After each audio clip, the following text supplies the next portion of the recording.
예, 후보자님. 이제 어제부터 자유한국당 의원님들께서 계속 엿줍는 게 지금 통진당 해산과 관련해서 이제 여러 가지 어떤 소수 의견의 논거를 제시하셨지 않습니까? 근데 그 논거를 어디서 보고 가져왔느냐 이제 이런 부분에 대해서 질문이 있었고 이제 후보자께서 그 부분에 대해서 즉답을 못하니까 그러면 누군가가 써준 것을 그대로 받아 쓴 것이 아니냐 이제 이런 취지의 질문으로 이제 해석될 수 있는 아마 그런 질문이 있었던 것 같습니다. 그 부분에 대해서 차분히 좀 설명하실 부분이 있으면 설명을 해보시죠. 그 당원의 이 정당의 그 귀속을 시킬 수 있는 그 이론은 법정 의견이나 저나 똑같습니다. 이 견해를 보면은 예를 들어서 당 대표의 활동이나 대의기구인 당대회와 중앙위원회의 활동, 그다음에 집행기구인 최고위원회의 활동, 원내기구인 원내의원총회와 원내대표의 활동 등 정당 기관의 활동으로 보는 경우는 원칙적으로 귀속이 된다. 네. 그다음에 정당의 최고위원 등 주요 당직자의 공개된 정치활동, 이것도 귀속이 된다.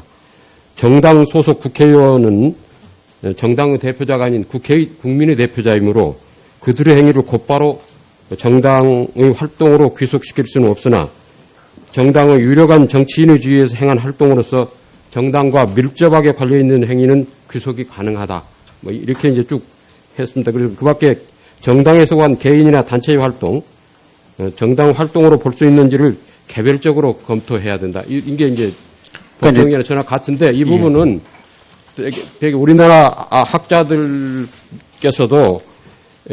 성낙인 교수님이나 장영수 교수님이나 문광삼 교수님이나 이런 다른 여러 학자들도 이런 주장을 하고 계시고 제가 어제 말씀드린 베니스 의원의 지침, 그다음에 유럽 평의회 의회의 2002년 결의안, 그다음에 송석인 교수님이 집필한 헌법재판 연구에 나와 있는 논문, 그다음에 유럽 인권재판소의 그런 견해들 이런 것들을 종합해서 법정 의견과 저나 같이 이 부분은 같은 의견을 같이 했습니다. 그런데 이것이 과연 정당으로 귀속할 수 있느냐 아니냐는 그 부분에서 이제 법정 의견과 제 의견이 달라지는 부분이라고 저는 생각을 합니다. 그러니까 그런 논거들을 당시에 정당 해산 과정에서 검토를 했고 그 논거를 기준으로 해서 지금 증인이 판단하신 부분을 지금 소수 의견으로 이렇게 제시를 하셨던 거 아니겠습니까? 그렇죠. 사실관계를 토대로 해서 그렇게 정리를 한 겁니다. 예. 그러면 어쨌든 그 소수 의견 판결은 지금 증인이 작성을 한 거죠. 그렇습니다. 네. 그러면 이제 헌법 연구관들이 그 과정에서 얼마만큼 조력을 했느냐 이제 이런 부분인데 그 부분은 어떻습니까? 연구관은 연구 보고서를 작성을 해서 보고를 하게 됩니다. 네. 특정 법리라든지 쟁점에 대한 연구 보고서를 지시를 하면 연구관들은 그 범위 내에서 조력을 했고 어쨌든 소수 의견에 관한 부분은 증인께서 작성을 해서 결국은 이 언제 결정문에 포함을 시켰다라는 내용이신 거죠? 네, 알겠습니다. 국가가 지금 어쨌든 대한민국이 지금 시장 경제 질서 아니겠습니까? 헌법상 경제 질서가. 그럼 국가가 상품 재화나 용역의 가격에 대해서 어느 정도 통제가 가능하다고 생각을 하십니까? 그거는 이제 헌법 그 경제민주화 조항에 의한 그 조항에 근거해서 가능하다고 생각합니다. 지금 이제 헌법 119조 뭐 1항 2항에 이제 쭉 나와 있는데 최근에 그 문재인 정부에서 이제 원래 후보 시절에 공약했던 부분이 이제 통신료 가계통신비 인하 부분이고 그래서 이제 이 위원회에서 미래부에게 이 통신료 절감 방안을 가지고 와라라고 얘기를 하면서 각 통신사에서 기본료를 없애도록 하라.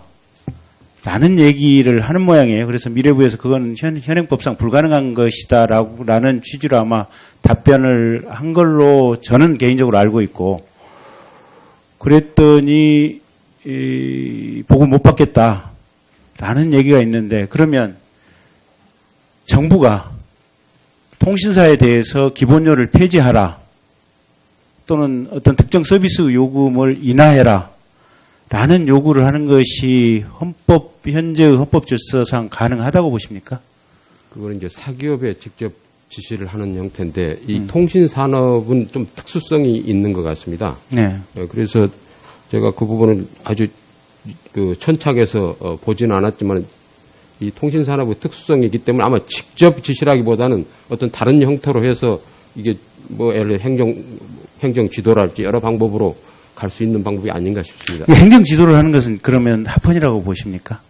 이제 그 부분이 핵심이거든요. 어차피 네. 정부에서도 이게 실질적으로 무슨 가격 인하하라고 명령을 내릴 수는 없는 거거든요. 법적인 근거가 없으니까 불가능한 거고 결국은 한다면 은근한 어떻게 보면 압력성 행정 지도를 할 수밖에 없는 건데 가격 인하를 하라고 하는 압력성 행정 지도가 과연 합헌적인 조치인지 그 부분에 대한 어떤 후보자의 의견을 한번 듣고 싶습니다. 그거는 행정 지도로서 그 지도의 내용이 실제로 강제적인 성격을 갖는 거냐 아니냐는 사실은 지도라는 명목으로 해서 강제적인 것이 있을 수도 있고 지도를 하지만 그럼 알아서 하도록 하는 경우가 있을 거여서 그 차이에 따라서 좀 다른 판단이 있을 수 있을 것 같습니다. 그러니까 이제 그게 문제인데 형식적으로는 지도겠죠, 권고겠죠. 근데 실질적으로 이제 기업을 운영하는 입장에서 보면 사실은 압력이라고 느껴지는 수밖에 없는 이런 앞뒤 맥락의 상황들이 있을 거 아니겠습니까? 그러면 이제 이 통신비 인하 같은 경우는 이제 전 국민의 어떤 여론의 지지를 받고 있고 누구나 어떻게 보면 마음으로 공감할 수밖에 없는 상황이긴 하지만 이게 가령 대기업과는 상관이 없는 또 중소기업에 걸친 문제라든지 또는 국민적인 여론을 이렇게 못 받는 문제하고 연결이 됐을 때 과연 그랬을 때는 그럼 헌법재판소는 어떻게 판단하실 건지. 그 좀 가정적으로 말씀을 하셔서 네. 이제 그런 사건이 그런 사건 충분히 헌재에 들어올 수 있는 사건이라고 생각을 합니다. 그때 가서 판단을 잘 해보도록 하겠습니다. 그러니까 네, 김경진 의원님 수고하셨습니다. 아까 그 김경진 의원님 그 후보 증인이 작성했다 이렇게 표현하셨는데 그 후보자가 작성한 거죠? 예, 그렇게 들으신 거죠? 예. 예. 저 증인이라고 했습니다. 그렇게 표현을 그렇게 하셔서 예. 저도 예. 알겠습니다. 다음 박주민 의원님 질의해 주시기 바랍니다.